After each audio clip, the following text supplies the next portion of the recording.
Just ahead on American Black Journal, Ford Motor Company makes a big investment in a Detroit neighborhood. We'll get the details. Plus, a dance company combines stepping and art for a unique performance coming to Detroit. Stay right there. American Black Journal starts now. American Black Journal is funded by the W.K. Kellogg Foundation, a partner with communities where children come first.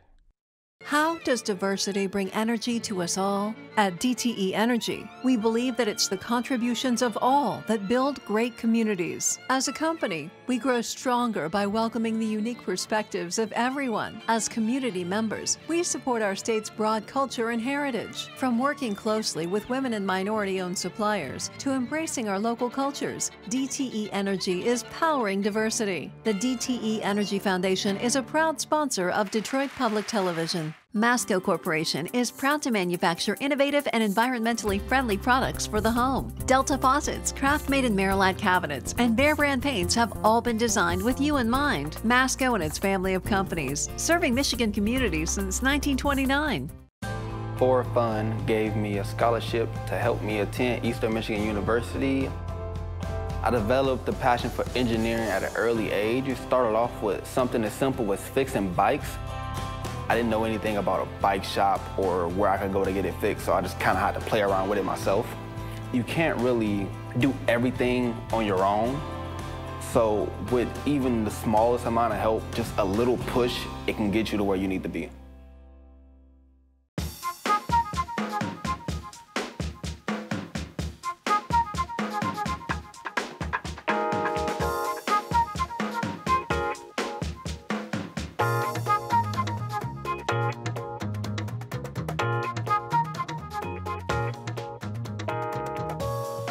Welcome to American Black Journal. I'm Stephen Henderson. Ford Motor Company is demonstrating its commitment to Detroit neighborhoods by opening a second resource and engagement center in the city. The community center is located inside Fisher Magnet Upper Academy on the east side, and it offers a wide range of support services and cultural activities for residents. Ford debuted this innovative concept 4 years ago in Southwest Detroit. Joining me now from the Ford Motor Company Fund is Sean Wilson, along with project partner Pamela Moore of the Detroit Public Schools Foundation and James Vegan IV, who serves as entrepreneur in residence at the center. Thank you all for being here. Thank you. Yeah, so let's talk about the idea of this center. First, what you've sort of learned since you did it in Southwest and what you hope to accomplish here in a really different neighborhood. Absolutely. So 4 or 5 years ago, Ford Motor Company Fund saw that there was a lot of investments happening in downtown Midtown, but also recognized the talent and opportunity that lies within the neighborhood. So we wanted to invest in the neighborhoods. And so the very first Ford Resource Engagement Center was opened in Southwest Detroit. And really a tremendous learning. The model is really this wraparound services model where Ford comes in, we provide the funding to take care of all the overhead associated with the center, and then we provide grants to nonprofits to deliver these wraparound services ranging from basic needs, economic growth, quality of life. And the ultimate goal is to help individuals and communities move up that socioeconomic ladder towards a quality life. Yeah. And so, you know, we've served 85,000 people in just 4 years, Is that right? delivered something like 1.6 million pounds of food in partnership with Gleaners, did 7,000 tax returns, returned millions of dollars to the neighborhood. So that kind of success, what happens? You say, let's do it again. Right. And so that's where we are today. Yeah. We want to do it again. And so a couple years ago, we started the process of talking to different communities and neighborhoods. Yeah. At the very heart of this model is really community voice. So one, we wanted to be invited into the neighborhood on the east side. Two, we gave the community a voice to identify everything from what the center should look like to literally the nonprofits who are delivering services had to come in and pitch the community. Absolutely, which is pretty interesting. And then we took that into consideration and decided who we were going to fund. And lastly, the thing that I think is also innovative about the second model is that it's inside of an operating school. So you have about 400 students at Fisher Upper Magnet Academy, which is a DPSCD school. We have about 10,000 square feet that we're going to be operating in. And so it's going to be a great opportunity for not only the students, but their families to receive services. Yeah, yeah. And Pam, this idea of services that the families need. That's a big issue, I feel like, in DPS, and it's one of the things that we've struggled with for a long time, figuring out how not just to get kids to come to school, but to get services to them in their homes and in their families. Absolutely. We know that there's a high level of poverty in our families at DPS-CD, and so to have these resources and services and programs come to this community is huge. And for Ford Motor Company Fund to do this inside of a DPS-CD school, I mean, it's going to impact chronic absenteeism that we hear about all the time. It's going to impact the financial and social mobility of these families in this community and beyond this community. It touches many of our priorities, things beyond the classroom. We're going to have a STEAM lab for the children, after-school programs, tutoring, mentoring, services for families, adults, the caretakers of these children. So the impact, we know, is going to be huge in this community, and we're just grateful to be a part of it and the lead partner overseeing the operations and fiduciary responsibilities. James, you're entrepreneur in residence. That's a pretty fancy title. Explain to me what that means. It means I get to have a lot of fun, first of all. But really, it's about creating and cultivating a culture of entrepreneurship, both within the FREC and also within the community. So as Sean mentioned, we've got several community partners. Some are working on everything from food distribution to basic needs. Some are focused on workforce development and entrepreneurship, and other programs are focused on quality of life. And with all of our partners, we want to help cultivate those collisions for entrepreneurship. So how do we think not just about job skills, but I help the folks that come through the FREC think about themselves as businesses. Even as you're going through workforce, you should be thinking like a business. Here are the skills I have, here's how I create value, here's how I move myself up the chain, and so that whether it's entrepreneurship or whatever program we're looking at, folks are thinking about themselves in terms of how to create that value and move forward. Sean, you were showing me some pictures of what this looks like before. Explain to the viewers what this is. This is a pretty cool setup. I mean, you've taken a large part of the school and turned it a little bit into like a thoroughfare, I guess. Yeah, absolutely. You know, once again, and it really all the credit goes to the community, because the things that they said they wanted in the space to represent was hope. They said they wanted to feel safe. So we have 24-hour security that's in place. We're finalizing plans to bring green light to the school. So this will be the first school that has Project Greenlight, Project City Initiative. Absolutely. And so we're excited about that. But when you walk in, it's very welcoming, but you also see that there's security, so you feel safe there. But then also we wanted to make sure that you felt inspired. So the hallway, if you think about any school, you have this long hallway. And the thought is, how do you program a hallway?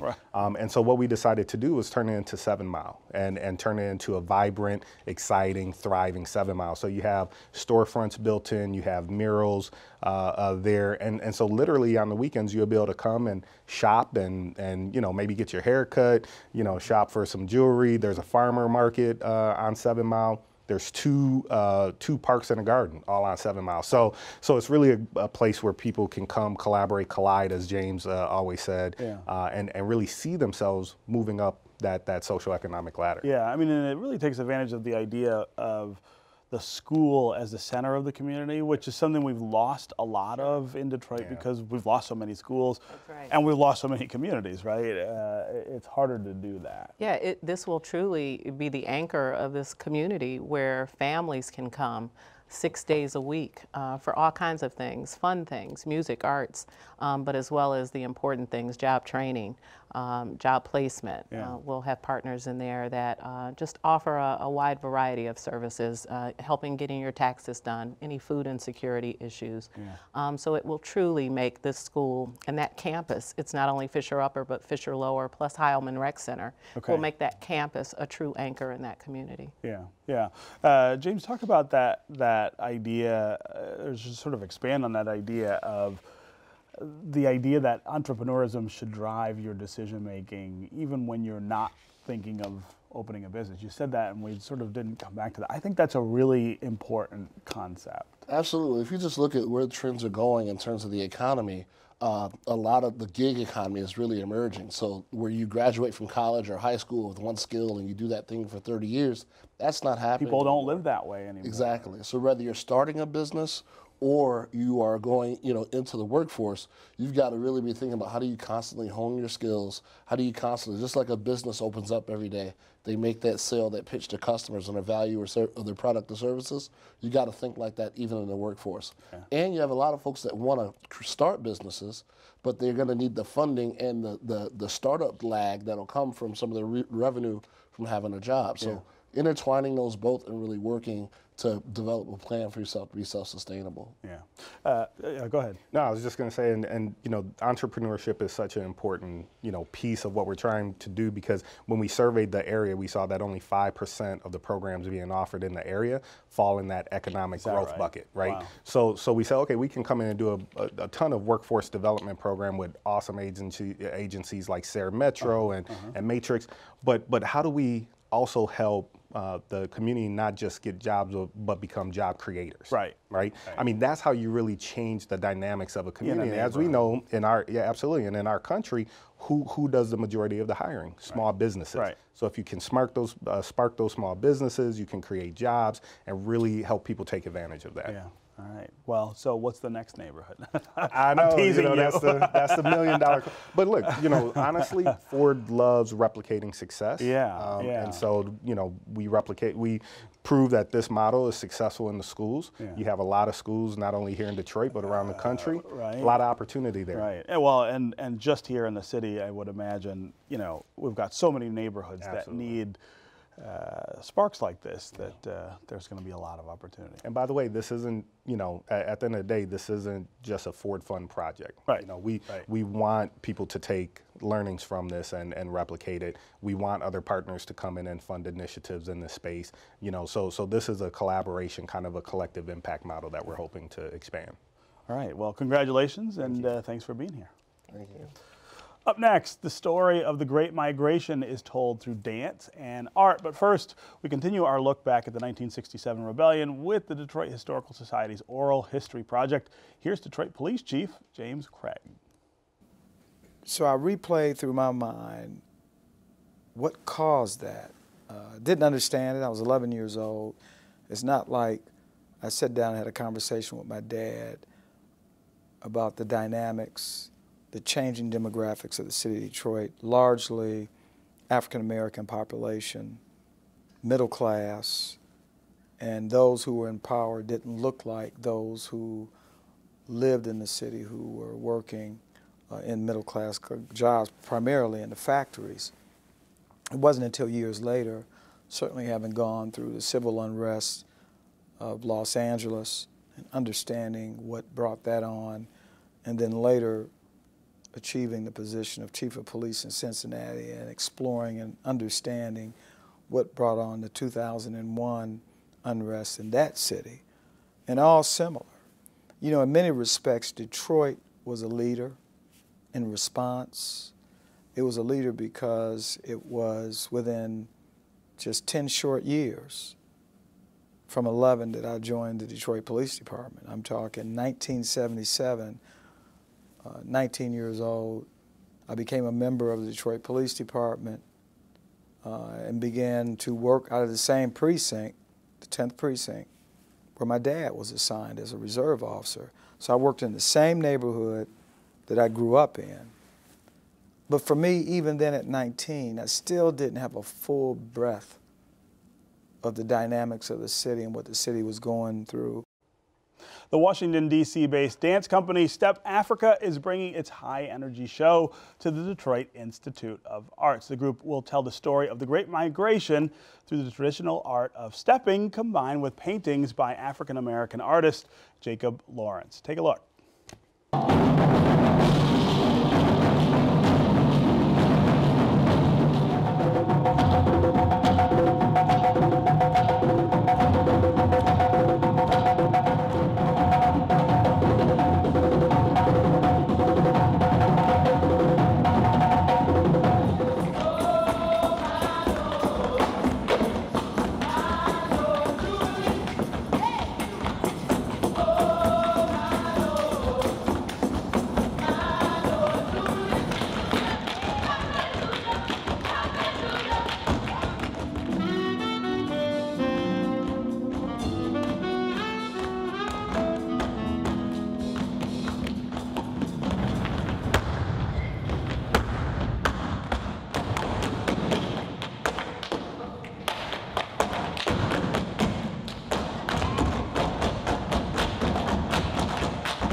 Step Africa is also holding public workshops on the basics of stepping, something that yours truly might benefit from, given that I can never quite get all that together.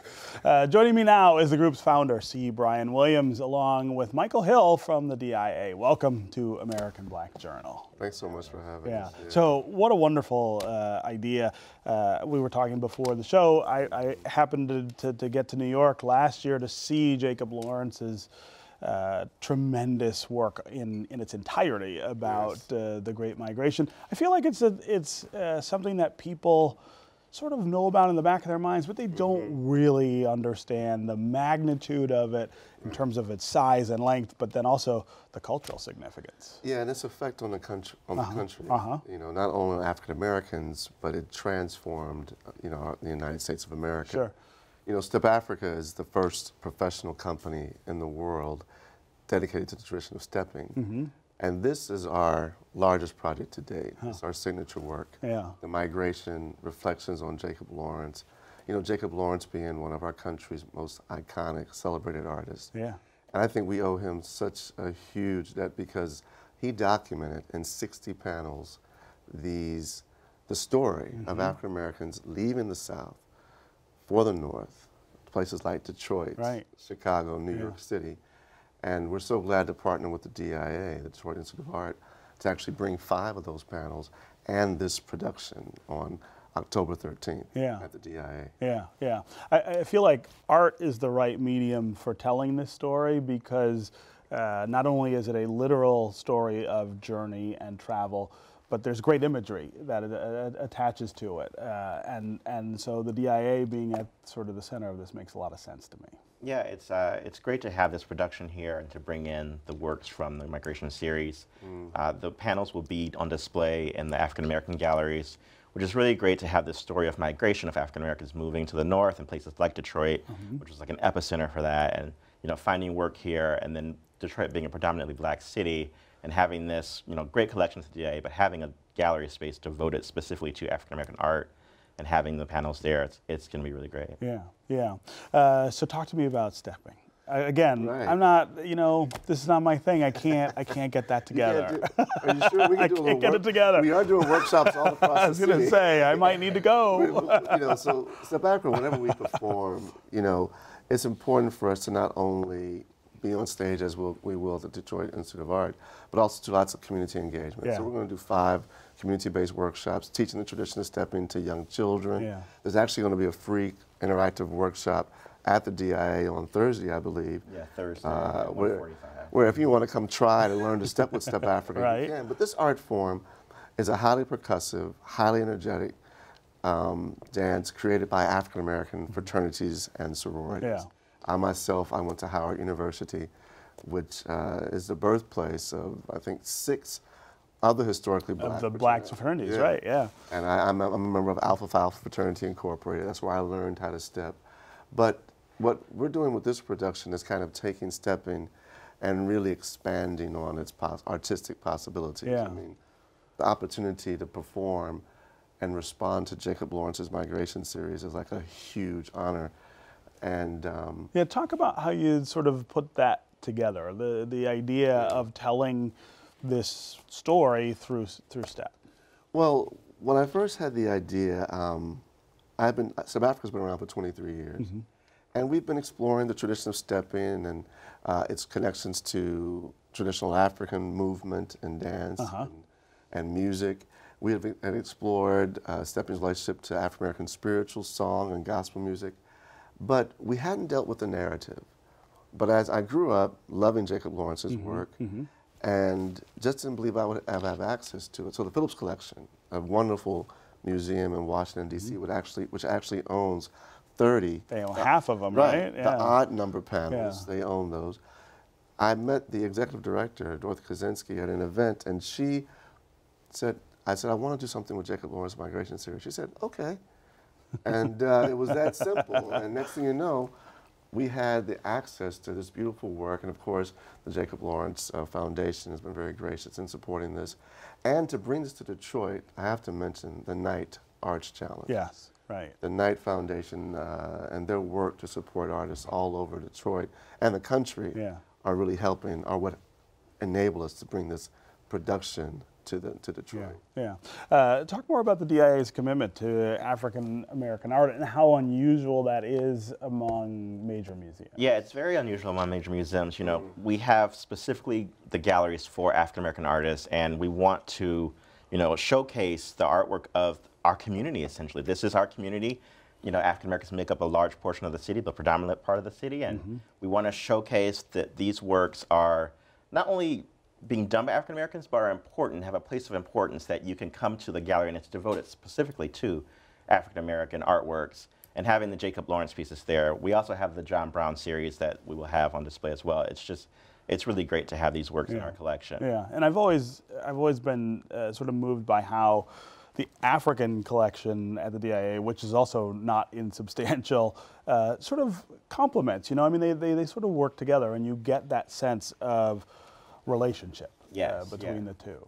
Yeah, definitely. You get a sense of there's an interplay between the two. Yeah. And also, our African American collection, we have the galleries that are in the contemporary section.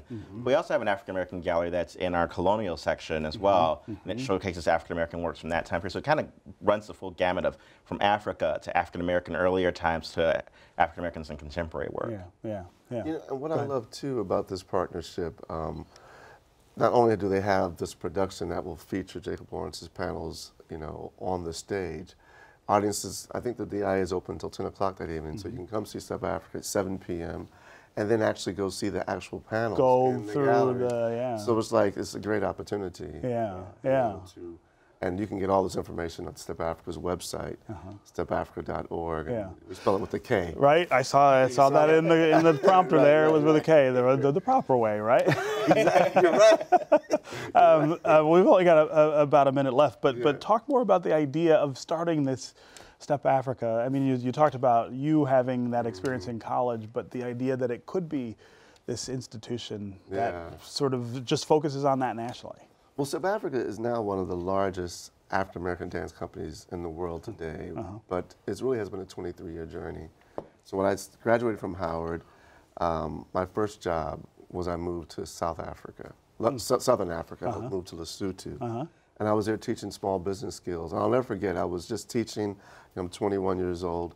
This is in 1991, before Nelson Mandela was elected. You know, and I saw a little boy on the side of the road doing this movement that reminded me of stepping. I found out it was a South African gum boot dance, which will also be seen in this production on Friday, next Friday, Friday the 13th.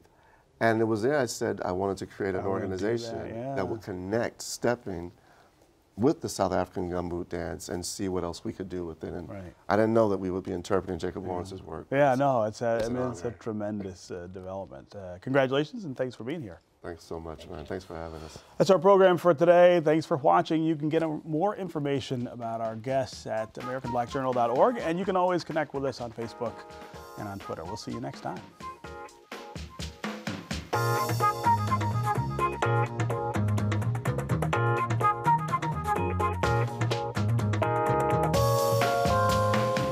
As American Black Journal looks ahead at the next 50 years, we want to hear from you, the viewers. Tell us what you think of this program and what you'd like to see on future episodes. Visit AmericanBlackJournal.org to take a quick survey and share your opinion. Thank you.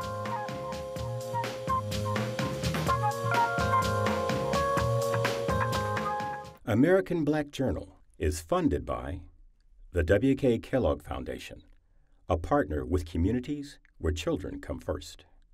How does diversity bring energy to us all? At DTE Energy, we believe that it's the contributions of all that build great communities. As a company, we grow stronger by welcoming the unique perspectives of everyone. As community members, we support our state's broad culture and heritage. From working closely with women and minority-owned suppliers to embracing our local cultures, DTE Energy is powering diversity. The DTE Energy Foundation is a proud sponsor of Detroit Public Television. Masco Corporation is proud to manufacture innovative and environmentally friendly products for the home. Delta faucets, craft-made in Merillat cabinets, and Behr brand paints have all been designed with you in mind. Masco and its family of companies, serving Michigan communities since 1929.